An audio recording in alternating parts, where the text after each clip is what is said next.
N'abandonnez donc pas votre assurance à laquelle est attachée une grande rémunération, car vous avez besoin de persévérance afin qu'après avoir accompli la volonté de Dieu, vous obteniez ce que vous est promis. Mesdames, Messieurs, bonjour et bienvenue dans cette émission exclusive Covid-19. Prions avec zèle pour vaincre le coronavirus.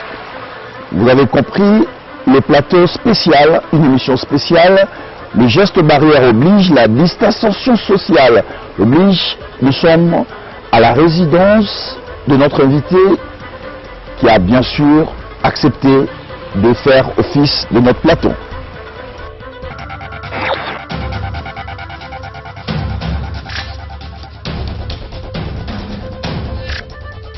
Bonjour. Bonjour Ambroise. Vous permettez? On a une distanciation. La distanciation est... Oui, c'est 1 mètre. 1 mètre. C'est bon. Le téléspectateur nous ont écrit, hein, ça fait quoi, 3 semaines, ils voulaient s'abreuver la parole de Dieu et nous n'étions pas là. Le Covid-19 confinement, c'est ce qui justifie d'ailleurs ce plateau spécial. Merci pour votre jardin qui fait office de ce plateau. Comment sentez-vous? On a vu le dispositif 36,5, c'est ma température. Oui, nous devons obéir à l'ordonnance du président de la République qui nous demande de pratiquer les gestes barrières pour interrompre la chaîne de contamination. Ça c'est dans le naturel. Maintenant, nous voulons parler de comment arrêter la maladie elle-même. Très bien, nous l'avions dit à l'introduction par la lecture du livre d'Hébreux, chapitre 10, versets 35 à 36, où on parle de l'espérance, on parle de l'assurance. Et puis nous avons la persévérance. La persévérance et l'assurance. Mais nous avons intitulé cette émission « Comment est-ce que nous devons prier avec zèle et amour pour qu'à ce que la prière soit effective pour enfin vaincre le coronavirus ?» Oui, la prière chaleureuse, la prière avec passion, avec zèle, comme Daniel. Et c'était ça le mot de passe exécuté par Daniel pour que Dieu envoie l'ange de l'Éternel combattre à notre place. Regardez le témoignage du roi Darius qui pose, après avoir décidé de jeter Daniel dans la fosse aux lions, il pose la question, Daniel 6, verset 16, alors le roi donna l'ordre qu'on amène Daniel, qu'on le jette dans la fosse aux lions. Nous sommes aujourd'hui dans la fosse au coronavirus. Le roi prit la parole et dit à Daniel, puisse ton Dieu que tu sers avec persévérance te délivrer. Vous voyez le témoignage, deuxième... persévérance. Oui, la persévérance. Verset 20, le roi s'approcha le lendemain matin de la fosse. Il appela Daniel d'une voix triste. Le roi prit la parole et dit à Daniel, Daniel, serviteur du Dieu vivant, ton Dieu que tu sers avec persévérance, a-t-il pu te délivrer? Daniel répond, mon Dieu que je sers avec persévérance a envoyé son ange qui a fermé la gueule des lions et qui ne m'ont fait aucun mal. Daniel, Daniel, c'est le croyant qui est apparu après la vision de la détresse que Dieu avait donnée à Salomon. Dieu avait dit à Salomon, comme tu viens de terminer la construction de ma maison et de ta maison, il arrivera un jour où j'enverrai la détresse Et quand j'enverrai la détresse parmi mon peuple, là, à Salomon, il parle de la peste, comme aujourd'hui. Comme aujourd'hui le coronavirus. Coronavirus, c'est la peste. Quand j'enverrai la peste, je fermerai les frontières et j'attendrai que le peuple qui porte mon nom puisse prier avec zèle. Et Daniel va exécuter le mot de passe, il priera avec zèle. Que signifie prier avec zèle pour Daniel? Ça se trouve au verset 10. Donc, il y a une différence entre prier et prier avec zèle. Oui, prier et prier avec zèle, c'est différent. Ne peuvent prier avec zèle que les élus de Dieu.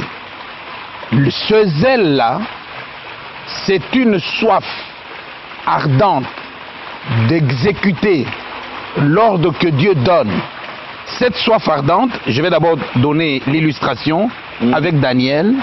Lorsque Daniel sut que le décret de le jeter dans la fosse aux lions était déjà écrit, il se retira dans sa maison. Où les fenêtres de la chambre supérieure étaient ouvertes dans la direction de Jérusalem à l'Orient. Et donc, premier élément de zèle, c'est prier, le regard tourné à l'Orient où se trouve le temple de Dieu. L'Orient terrestre pour Daniel, pour nous, c'est l'Orient céleste. Et ça nous ramène à un peu la position que le musulman prenne toujours de regarder vers le soleil. Oui, ce ne sont pas seulement les musulmans, c'est parce que les musulmans sont beaucoup plus visibles, mais c'est aussi toutes les religions de l'Ancien Testament, l'islam, le judaïsme, n'est-ce pas? Ils prient le regard tourné à l'Orient. Pour les musulmans, c'est tourné à la Mecque, où se trouve le temple de leur Dieu. Pour les juifs, c'est tourné à Jérusalem, où Salomon a construit le temple de Dieu. Et Dieu avait promis que quand vous prierez en tournant vos regards à l'Orient géographique, où Salomon a construit mon temple, j'exaucerai. Et nous devons tourner nos regards à l'Orient céleste, d'où Adam avait été chassé. Dans Genèse 3, verset 24, Dieu chassa Adam. L'Orient céleste, c'est où? Justement, Dieu chassa Adam et il plaça les chérubins à l'entrée de l'Éden céleste qui se trouve à l'Orient céleste. L'Orient céleste, c'est où? Eh bien, l'Orient géographique, c'est là d'où le soleil se lève. L'Orient géographique. Et Job dit que en Job 23, j'ai cherché à rencontrer Dieu parce que je sais qu'il est à l'Orient. Et j'ai cherché Dieu à l'Orient géographique, mais je ne l'ai pas trouvé. N'est-ce pas? À l'Occident, je ne l'ai pas trouvé. Au nord, au sud, je ne l'ai pas trouvé. Et dans la Bible, pourtant, c'est écrit que Adam a été chassé de l'Orient, du jardin d'Éden.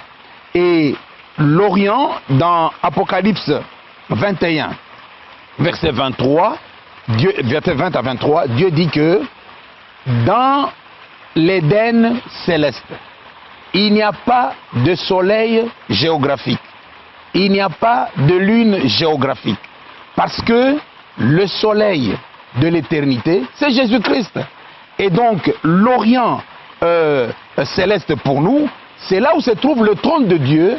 Jésus, quand il est ressuscité, il est allé s'asseoir à la droite du trône de Dieu, à la droite de l'Orient céleste. Bon, les élus doivent prier en tournant le regard vers Jésus-Christ. Vers Jésus-Christ. Comment ils vont tourner ce regard? Regardez, les religions de l'Ancien Testament, avec le corps géographique, donc le corps terrestre, ils tournent le regard vers l'Orient terrestre. Et ce n'est pas avec le corps terrestre, avec les yeux terrestres, que vous allez tourner votre regard à l'Orient céleste. il faut, n'est-ce pas, les yeux célestes, c'est-à-dire les yeux du cœur. Pourquoi parlons pas de Jésus-Christ au lieu de dire l'Orient céleste, l'Orient carrément? Oui, parce que Jésus-Christ a été galvaudé. Les gens parlent de Jésus-Christ matériellement, physiquement, n'est-ce pas? Okay. Regardez, lorsque nous prions, les gens prennent de l'huile. C'est écrit dans Jacques 5, verset 14. Quelqu'un est-il malade? Il appelle les anciens de l'Église. Que les anciens de l'Église viennent oindre le malade. Dans l'Ancien Testament, c'était l'onction du sang sur les mains du sacrificateur dans Lévitique 16. Lui-même d'abord, il oignait ses mains du sang et pour aller les poser sur la tête de la bête qui sera de la bête Azazel qui sera libérée dans le désert avec tous les péchés qui ont été confessés. Et le sacrificateur, d'abord lui-même, doit être oint de l'onction d'huile qui est dans Apocalypse 3, verset 17. L'onction d'huile qui te pousse, qui te donne la soif de la repentance, confession, réparation. Vous-même, le sacrificateur. Parce que dans Jacques 5, verset 14, il est écrit que si tu es malade, si tu es en détresse, si tu as un problème, Kinshasa est en détresse, que Kinshasa appelle l'ancien de l'église le oint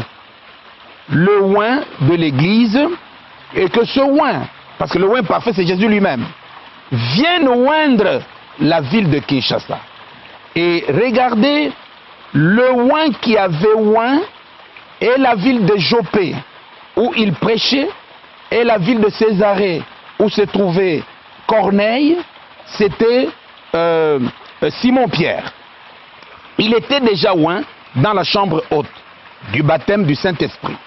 Et quand il prêchait à Jopé, comme il était le oint de Dieu, qui avait en lui, n'est-ce pas, la nouvelle naissance, le baptême du Saint-Esprit, il a attiré par sa prédication le voile du sang de Jésus-Christ qui est sur le trône. C'est pourquoi le Jésus dont on parle, c'est galvaudé. Il a fait descendre le voile du sang pour que ce voile du sang puisse parler à Jopé par la bouche de Simon-Pierre, et l'onction est allée de Jopé jusqu'à Césarée où Corneille, qui n'était pas là où l'on prêchait, a reçu cette onction et il a eu la soif d'être attiré, aller appeler Simon-Pierre qui était très loin là-bas parce qu'il était aussi déjà sous le couvert du voile du sang de Jésus-Christ. Très bien. Mais, pasteur, on va essayer de faire simple pour nos téléspectateurs qui nous suivent. Au-delà de la prière que Jésus nous a montrée, de notre Père et tout, que ton nom soit sanctifié, que ton règne vienne, comment est-ce que vous devrez prier? Qu'est-ce qu'il faudra ajouter pour que cette prière soit une prière de zèle, comme vous dites? Oui, Ambroise, c'est vrai, vous avez dit, on va faire simple, mais on ne fera pas simpliste. Hein? Donc, nous allons faire simple, tout en demeurant zélé à la parole de Dieu, attaché à la parole de Dieu. Et c'est ce que Jésus a dit. Jésus, il a donné le mot de passe que Salomon a donné, que quand vous priez, ce dont vous parlez, c'est Matthieu 6, verset 9. Jésus dit, voici comment vous devez prier. Notre Père, qui est aux cieux, pas qui est à l'est, n'est-ce pas? Pas qui est à l'orient. Notre Père qui est aux cieux. Voilà. Que ton nom que je porte, soit sanctifié. Le nom de Jésus, Zacharie 6, verset 12, c'est le germe de vie éternelle qui est en moi. Que ton nom qui est en moi, sous forme de germe, soit sanctifié. Que ta volonté, que ton règne vienne. Que ton règne vienne dans mon âme où se trouve ta sémence et que ta volonté soit faite par mon âme qui est ta sémence et Il dit au verset 6, et donc, quand vous priez, montez dans votre chambre, pas à l'Orient géographique, dans votre chambre céleste, parce qu'il dit dans Jean 14, verset 2, je m'en vais vous préparer une place à l'Orient céleste, pour que quand vous priez, vous puissiez tourner vos regards. Je disais ici, ce ne sont pas les regards physiques. Nous allons rejoindre Jérémie 1, verset 12. Dieu dit, je veille sur ma parole afin de l'exécuter. La parole que Jésus a donnée à Salomon, que quand la maladie viendra, je fermerai les frontières des cieux. S'il y a mon peuple qui porte mon nom, que ton nom soit sanctifié. S'il y a mon peuple qui porte mon nom, que ce peuple puisse prier, comme Jésus l'avait dit à la femme samaritaine, que ce n'est plus à Jérusalem, à l'Orient géographique qu'il faut prier, il faut prier en esprit et en vérité. Et donc, Daniel, je vais lire, lorsque Daniel sut que le décret était déjà écrit, il se retira dans sa maison, où les fenêtres de la chambre supérieure étaient ouvertes, dans la direction de Jérusalem, et 3 fois par jour, il exécutait ce mot de passe. 3 fois par jour, il ouvre les fenêtres dans la direction de l'Orient géographique. 3 fois par jour, il se met à genoux. Matin, il se met à genoux. Midi, il se met à genoux.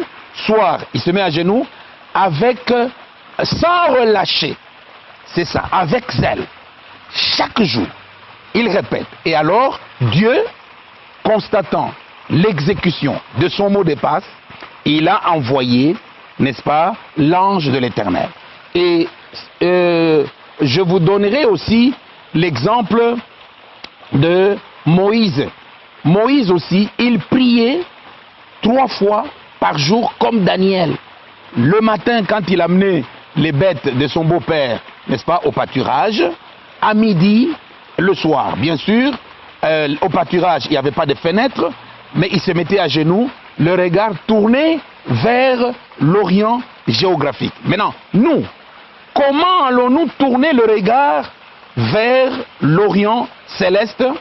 De la même manière que celui qui médite le mal tourne son regard sentimental, son cœur vers l'abîme, psaume 64, verset 7, celui qui médite le mal, le regard de son âme est tourné vers l'abîme et l'âme devient l'abîme.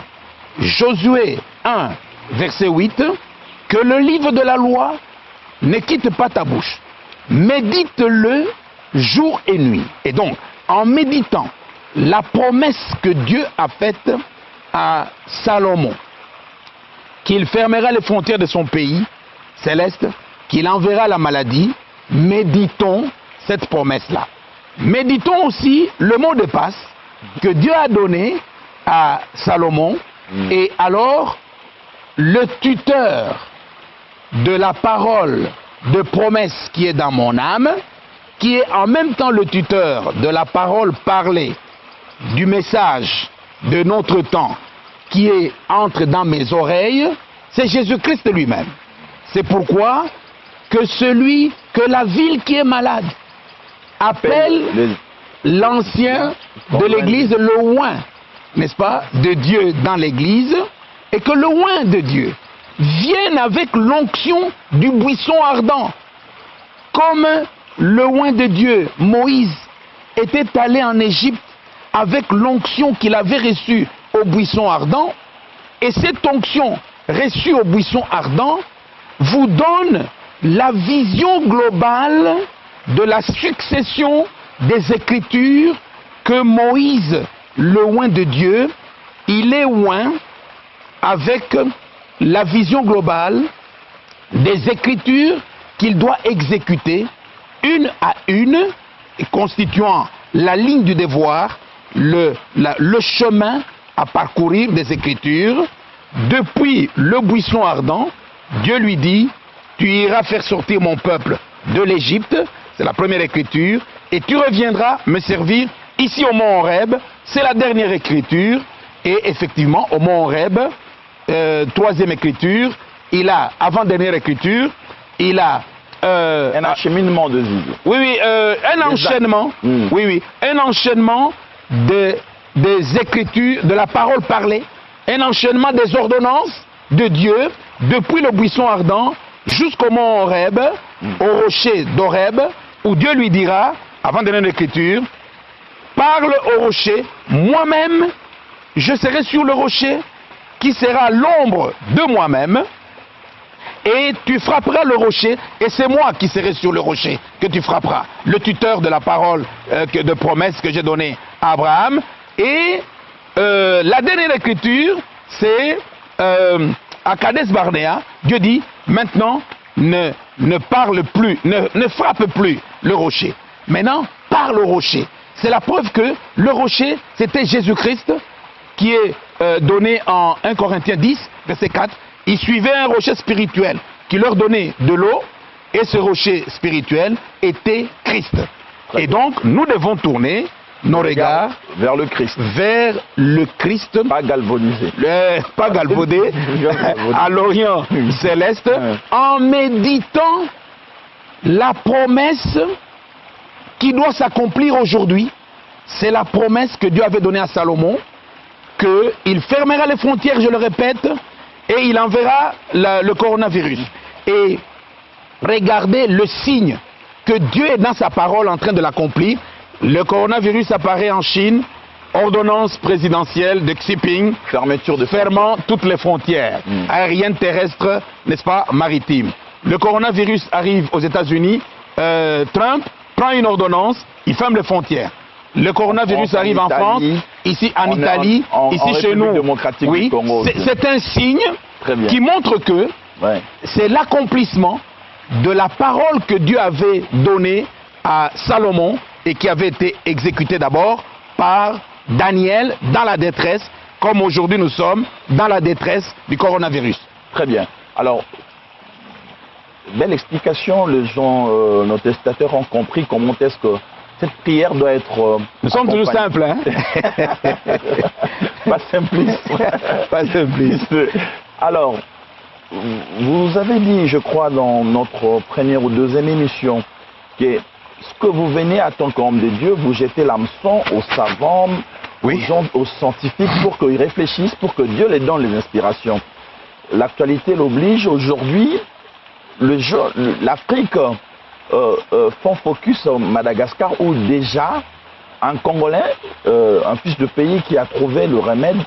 Il y a même des déconfinements au parti de Madagascar, mais plus d'un Congolais se demande pourquoi est-ce que c'est pas encore effectif en République démocratique du Congo.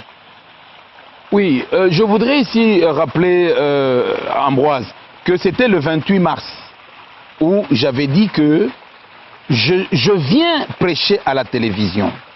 Hein, ce n'est pas pour me pavaner, c'est tout simplement pour que je puisse prendre Dieu au mot, comme Simon-Pierre avait pris Jésus au mot, quand Jésus lui a dit, prends le hameçon, va le jeter dans la mer, et il y aura le poisson que j'ai déjà créé, avec l'argent dans la bouche, qui va mordre le hameçon, amène ce poisson, et il y a la solution dans sa bouche. Et j'avais dit, moi aussi, par les médias, l'océan des médias, dans lequel se trouvent les savants, parce que c'est la foi de la femme qui avait 12 années de sang, avait besoin de toucher Jésus, comme Jairus avait besoin que Jésus impose les mains. Et ça, c'est la foi d'intellectualistes, de ceux qui ont besoin des choses matérielles palpables pour avoir la guérison. Et donc, je jette le hameçon au travers des médias dans l'océan des savants, afin que le premier savant soit le poisson qui va avaler, n'est-ce pas, l'évangile de paix, qui va donner la solution à notre pays.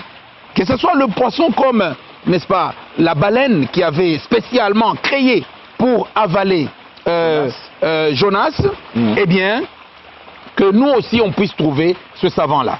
Et j'étais heureux d'apprendre au mois d'avril que nous avons déjà des savants qui sont ces poissons-là que nous sommes en train de prêcher. L'évangile que nous prêchons doit avoir le même impact que celui que Simon-Pierre avait prêché à Joppé et avait impacté Corneille qui était à Césarée. Et non, notre évangile peut impacter, n'est-ce pas, le professeur Raoul qui est en France, ou bien docteur Jérôme Mouniangui, n'est-ce pas, Madagascar, et il paraît qu'il est déjà rentré à Kinshasa. Nous continuons à prier pour eux, pour qu'ils puissent être le poisson avec le médicament dans la bouche, le mot de passe. Et eux-mêmes disent, ils appellent ça comment? Ils disent la formule. Ils appellent le protocole. Le protocole, c'est le mot de passe, n'est-ce pas? C'est le mot de passe qui donne le médicament et que nous devons exécuter pour avoir la guérison. Mais je voulais dire que ça, c'est la foi intellectualiste. Mais il y a la foi parfaite qui n'a pas besoin d'imposer les mains. C'est la foi du centenier romain.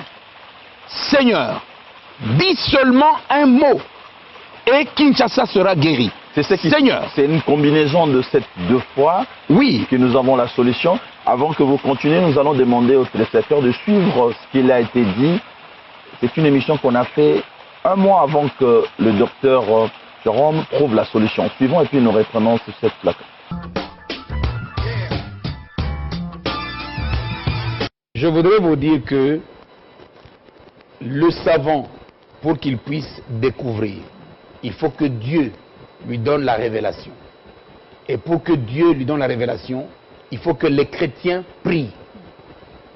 Que nous, on trouve le mot de passe spirituel afin que ce mot de passe soit trouvé matériellement par le savant. C'est ainsi que on ne pouvait pas découvrir le téléphone avant le baptême du Saint-Esprit de John Wesley. Avant 1750, pas de téléphone. Il fallait d'abord que John Wesley trouve la clé du baptême du Saint-Esprit pour que les savants puissent découvrir le téléphone. Pasteur Théodore Mougalo. Oui. Ici, vous êtes dans le rôle d'un prophète, hein? Oui, je suis un auxiliaire du prophète. Il y a un seul prophète pour notre génération, tout comme il y avait un seul prophète à la génération d'Éphèse, c'était Paul de Tarse, et les autres étaient des répétiteurs. Je suis répétiteur du prophète, c'est pourquoi j'ai amené toute cette pile, n'est-ce pas, de prédications du prophète, que je suis en train de répéter. Ce n'est pas mon intelligence. Parce que le téléspectateur pose toujours des questions, mais il a beaucoup de documents au-delà de la Bible. Est-ce que tous ces documents ne peuvent pas se retrouver seulement en un seul document qui est la Bible? Tous ces documents, la Bible c'est une bibliothèque. Et cette bibliothèque Bible, c'est la parole de promesse. Cette parole de promesse doit être réveillée. Il faut réveiller Jésus avec la lumière du soleil qui vient briller, les eaux de pluie qui viennent, n'est-ce pas, arroser la Bible et la lumière qui vient arroser la Bible afin que la Bible qui est l'ensemble des semences, n'est-ce pas, des promesses, puisse être fécondée par, n'est-ce pas, la parole du sang de Jésus-Christ. Aujourd'hui, le confinement continue, la République démocratique du Congo, mais aussi à Kinshasa et puis dans les différentes provinces. Comment ça vous fait de voir qu'au Katanga, le gouverneur décrète 3 jours de prière, prions pour que le coronavirus soit hors de cette contrée. Comment ça vous fait? N'est-ce pas que votre appel à la prière fervente, à la prière de zèle, déjà abouti, donne le résultat? Bon, ça c'est au niveau intellectualiste, n'est-ce pas? C'est au niveau intellectualiste, mais je m'adresse surtout, n'est-ce pas, aux élus pour arrêter coronavirus, gronder Satan qui se cache. Mais comment le faire en synergie? Comment le faire? Oui, comment le faire en synergie, Ambroise? Je voudrais d'abord vous informer, vous rappeler que coronavirus, selon le professeur Luc Montagnier, Et le professeur Luc Montagnier va parler, et je vais aussi faire parler le prophète Branham. Le professeur Luc Montagnier dit ceci, que le coronavirus génocidaire n'est pas naturel. Dieu n'a pas créé le coronavirus génocidaire. Il a créé un coronavirus naturel qui cohabite avec les animaux et sans pour autant les décimer. Inoffensif. Inoffensif. Comme nous avons des bactéries dans le tube digestif que Dieu a créé pour participer à la digestion de notre nourriture. Eh bien, maintenant, ce microbe qui est dans la biosphère, naturellement inoffensif, les savants dans les laboratoires militaires, les Chinois sont en train de nier, les Américains sont en train de nier, les Français sont en train de nier, mais le professeur Luc Montagnier dit que la France avait vendu le laboratoire pour fabriquer la bombe bactériologique, la bombe virale, n'est-ce pas, à la Chine, à Wuhan. Et docteur Luc Montagnier en sait quelque chose. Alors il dit, les laboratoires militaires, c'est pour cela que Bush avait dit, non, le président de l'Irak possède un laboratoire pour fabriquer la bombe biologique. Et c'était faux, mais c'était vrai chez eux. Tous les pays développés ont ces laboratoires microbiologiques pour fabriquer la bombe microbiologique, de la même manière qu'ils ont fabriqué la bombe atomique. Mais la bombe microbiologique est beaucoup plus génocidaire que la bombe atomique. Et alors qu'est-ce qu'ils ont fait? Ils ont pris la sémence du corona naturel inoffensif. Ils l'ont hybridé. Ils ont ajouté la sémence, n'est-ce pas, de virus de sida, afin que ce soit un microbe qui n'aura pas, n'est-ce pas, d'antidote, où il n'y aura pas de solution. Vous voyez le diable. Mais écoutez, ça c'est Psaume 64, verset 7, qui dit, quand vous méditez le mal, votre âme est tournée dans la direction de l'enfer. Satan lui-même vient habiter dans l'âme du professeur qui a trouvé le mot de passe pour intégrer le segment génotypique de virus de sida dans le patrimoine génétique du corona inoffensif. Il est devenu un hybride de deux arbres généalogiques, arbre généalogique de corona naturel, arbre généalogique de virus de sida, de la même manière que Caïn, qui était l'hybridation de l'arbre généalogique de Adam avec l'arbre généalogique du serpent de Satan. Et donc, ça produit un hybride de la première génération, Caïn, qui est devenu un meurtrier. Il est devenu meurtrier. Effectivement, le coronavirus devient meurtrier, plus que meurtrier, génocidaire. Et donc, dans le coronavirus se trouve, n'est-ce pas, localisé Satan lui-même, qui change de nom, qui prend le nom du corona naturel, et il devient coronavirus, comme, n'est-ce pas, Satan, qui était Lucifer, qui était dragon, serpent ancien, n'est-ce pas, diable, est venu prendre le nom du serpent naturel pour produire son fils Caïn, meurtrier. Et c'est pourquoi ces laboratoires-là sont diaboliques. Très bien. Il faudrait les identifier, leur demander de fermer ces affaires diaboliques. C'est vrai. Ça, je dirais, je suis tenté de dire comme vous, ça c'est dans le plan mental, intellectuel, mais dans le plan spirituel, ce que vous dites de révélation effraie, il fait peur. C'est quoi l'attitude des élus? Oui, c'est-à-dire que... Pour ce temps difficile, comment s'y prendre? Comment ramener la quiétude au sein de famille? De la même manière que Satan utilise ce savant-là, c'est le prophète de malheur, ce savant. Hein, c'est le prophète, c'est l'instrument prophétique que Satan utilise pour décimer l'humanité. Dieu ne peut pas être surpris par ce savant. Dieu avait déjà préparé lui aussi son instrument pour nous donner la prophétie que cela viendra, que Satan s'incarnera dans la peste pour décimer le monde. Pourquoi? Parce que nous sommes à la fin de l'âge de la Odyssée.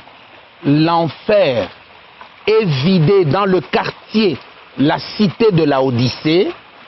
C'est la cité de la 7e génération du Nouveau Testament, est vidé par l'évangile de paix prêché par le prophète Branham. Satan utilise le savant de Wuhan. Jésus utilise le prophète Branham. Avant même que cette affaire n'arrive, c'était en 1963 où il avait... Et le prophète avait préconisé quoi? Il avait dit quoi? Qu'est-ce qu'il avait préconisé? Parce que l'humanité tout entière voudrait avoir la solution. Exactement. Regardez ce que le prophète Branham avait dit. Non, pas en 63 d'abord. D'abord en 1950. Regardez ce qu'il a dit. Paragraphe 8.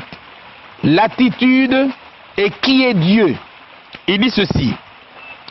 Accorde, Seigneur, que quelque chose soit dit aujourd'hui qui fera que les enfants rebelles reviennent à Christ.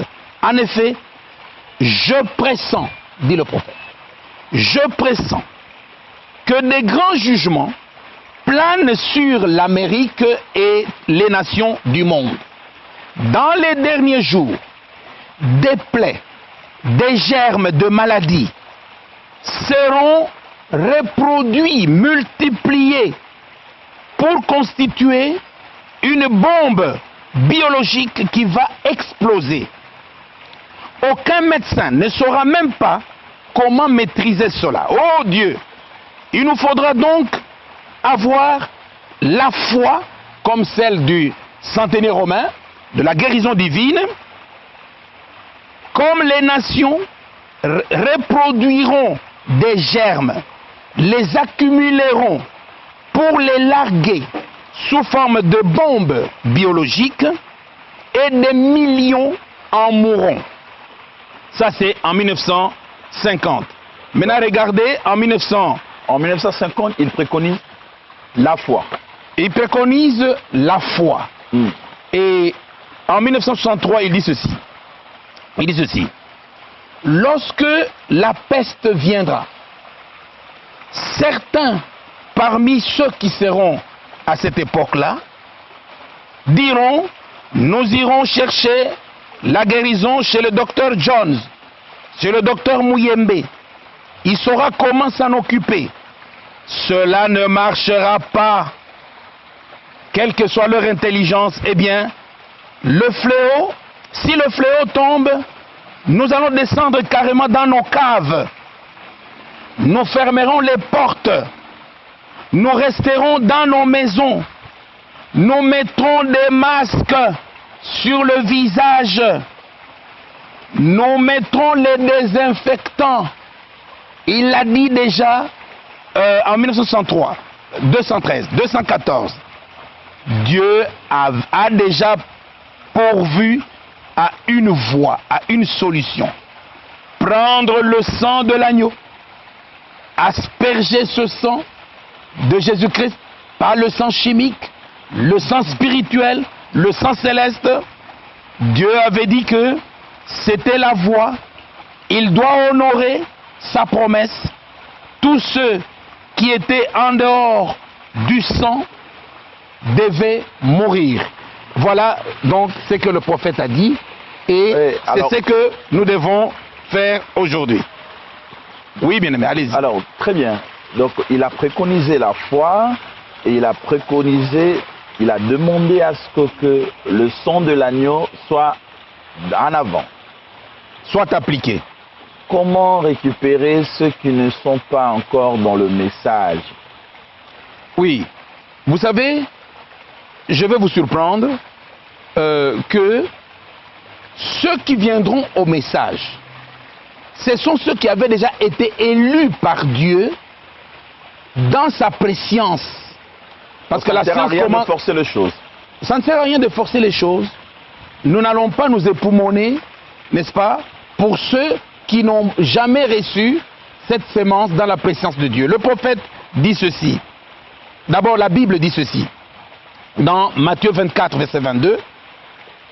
Quand la détresse viendra, ce sont les élus qui vont arrêter, abréger les jours de la détresse. Apocalypse 7, verset 3. Dieu dit que quand la détresse viendra, les élus vont appeler l'échelle de Jacob, comme Daniel, dans la fosse au lion, et quand l'ange viendra, l'ange va gronder Satan qui se cache dans le coronavirus. Silence, tais-toi, parce que j'ai mes auxiliaires qui sont en train de prêcher la parole pour appeler les élus de la cité de Laodicée dans l'abîme. Nous sommes en train d'appeler les élus qu'ils quittent. Nous sommes à la fin de la génération de Laodicée. Venez à la repentance, au baptême d'eau, dans le nom de Jésus-Christ. Donnez-nous votre décision, votre promesse, afin que dès que le coronavirus passe, nous allions vous baptiser. Mais si vous téléphonez déjà, et vous déclarez cela, ça sera comme le brigand de droite. Le brigand de droite était à la croix, il n'a pas eu le temps d'aller prendre son baptême d'eau, et il a fait sa déclaration, sa repentance, appliqué Matthieu 18, sa confession, et il a dit à Jésus, Seigneur, je voudrais être avec toi dans ton royaume. Jésus lui a dit, aujourd'hui même. Et je vous dis que aujourd'hui même, par la foi du centenaire romain, nous pouvons gronder coronavirus, appelez-nous. Si vous ne pouvez pas nous appeler, appelez votre pasteur. Appelez votre pasteur, qu'il soit catholique, qu'il soit musulman, qu'il soit quoi. Appelez-le, c'est déjà la foi intellectuelle, intellectualiste. Tu appelles ton ancien. Appelez vos anciens et que vos anciens prient pour vous. Mais les élus, appelez-moi pour que vous me donniez la promesse de votre baptême d'eau. Très bien, nous arrivons pratiquement à la fin. C'est jamais suffisant, l'une heure que nous avons d'entretien avec vous, parce qu'il y a tellement de choses à dire. Mais nous allons clôturer et boucler par cette question d'actualité. Vous savez, le coronavirus, c'est vrai, au-delà de nos prières, de gestes barrières, de la distanciation sociale, mais il y a aussi une politique de la gestion de cette crise qui a été récemment donnée par le président de la République à les hommes de Dieu, le cardinal Fridolin Ambongo, qui après, il se trouve dans l'incapacité, en croire sa raison évoquée, d'exercer ce rôle. Et aujourd'hui, on a trouvé un autre pasteur pour dire comment est-ce que vous voyez cet acte, comment est-ce que vous faites la lecture de ces choses. Vous ne pensez pas qu'aujourd'hui, c'était le moment ou jamais que les hommes de Dieu devraient se mettre en premier pour nous conduire durant cette dure épreuve, au-delà de la gestion, mais aussi avec le prière. Oui, c'est une très bonne chose que, n'est-ce pas, la présidence de la République puisse associer les serviteurs de Dieu. Mais je voudrais vous dire que la véritable intégration des serviteurs de Dieu dans le système de gouvernance ne peut se faire que par la Constitution. C'est par la Constitution. On reconnaît Dieu dans la Constitution. Oui, c'est par la Constitution. Vous voyez... La laïcité ne suffit pas. Vous voyez, coronavirus arrive. Les mesures barrières ont été décidées par la Constitution. Non, par l'ordonnance présidentielle conforme à la Constitution. Parce que Dieu dit que...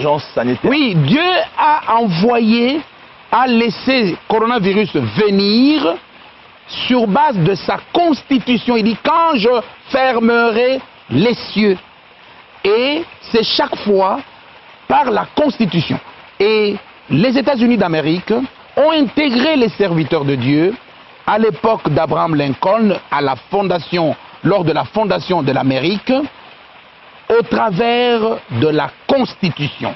Je le répéterai toujours, parce que pour le moment, nous souffrons de notre hypocrisie constitutionnelle. Et donc, à ce moment-là, nous allons, n'est-ce pas, intégrer la foi parfaite au niveau de la Constitution. Regardez, Daniel a été condamné à être jeté dans la fosse aux lions sur la base de l'ordonnance constitutionnelle du roi Darius. Et ordonnance royale. Oui, et quand je parle de la foi du centenaire romain, pour gronder, n'est-ce pas, pour gronder coronavirus, comme Josué avait grondé le soleil, eh bien, je prends l'ordonnance royale de Dieu. Selon Daniel 4, verset 17, les résolutions des saints sont des ordonnances royales de Dieu. Donc nous devons absolument revenir là-dessus pour parler de la laïcité, ce ne suffit pas. Il faut que nous intégrons Dieu dans la Constitution. Oui, la laïcité, même Israël, c'est un État laïque. Ce n'est pas un État théocratique. Israël, c'est un État laïque avec Dieu. L'Amérique, c'est un État laïque avec Dieu avant Obama. Obama est venu chasser Dieu en signant l'ordonnance qui légalise l'homosexualité et tous les machins, n'est-ce pas? Vous voyez, c'est au travers de la Constitution que l'Amérique a chassé Dieu en légalisant, n'est-ce pas, l'homosexualité. C'est au travers de la Constitution que la France a chassé Dieu. Et maintenant, l'Italie, avec le Premier ministre, se met à prier. Oui, mais c'est dans l'hypocrisie constitutionnelle. Il faut passer par la Constitution. Mais le choix des serviteurs de Dieu, c'est aussi l'hypocrisie constitutionnelle. Parce que ce n'est pas appuyé dans la Constitution. Je voudrais dire que je m'adresse à ceux qui ont la foi intellectualiste, qui se mettent au travail. Que chacun appelle son ancien, son oint, que les téléphones puissent vibrer. Et ces vibrations téléphoniques vont chasser coronavirus. Et que les élus appellent le pasteur qui est oint dans le sang du message de notre temps pour que nous puissions stopper coronavirus comme nos frères l'ont fait en Matthieu 20, verset 8 à 14 en 1918. Le 11 à 11h, 11 minutes, 11 secondes, la guerre s'est arrêtée. 14-18 s'arrêta. Merci beaucoup, pasteur Théodore Mugalu. Nous vous disons merci et surtout merci pour votre jardin qui fait office de notre plateau, le geste barrière. L'ambassadeur pasteur Mugalu ne sort presque plus. Nous vous disons merci. J'espère que pour d'autres questions, nous reviendrons si l'actualité nous oblige. Et merci encore pour votre disponibilité. Merci Ambroise. La semaine prochaine, on peut encore se retrouver. Mesdames, Messieurs, nous vous disons aussi merci de votre attention pour cette émission qui prend fin. Vous avez suivi l'ambassadeur pasteur Théodore Mugalu, toujours à côté de l'écriture, toujours avec de révélations. Heureuse la nation dont l'Éternel est Dieu, c'est sa prière, c'est bien sûr sa demande pour que la constitution de la République démocratique du Congo intègre Dieu pour que le reste soit plus facile. Nous vous disons merci, restez branchés au programme de Télé 50. À très bientôt, pour le même plaisir.